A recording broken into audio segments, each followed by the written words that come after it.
once we knew that the Eisteddfod was coming to Pontypridd, we made a big effort as a business to start bringing Welsh into our day-to-day interactions with customers. And then during the Eisteddfod, it was like, I was like blown away by myself and how much I was actually interacting with customers.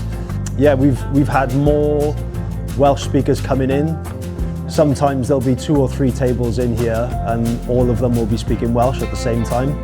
So yeah, the response from the Eisteddfod has been really noticeable actually. There's a lot of Welsh speaking people that come here now. Ond yn tipyn o amheuaeth ar y dechrau, un ynglyn â'r safle, a oedd yn ddigon mawr, cael rhyw fath o steddfod natur, wahanol i natur, mor agos i'r dre, ond ar ôl yr amheuon yna, pobl falle ddim yn gwybod beth oedd y steddfod, yn sicr all neb ame yn economaidd, yn ddiwylliannol, beth mae'r steddfod wedi gyflawni. Y bechod ydy bod yn gallu dod nôl yma bob yn ail flwyddyn.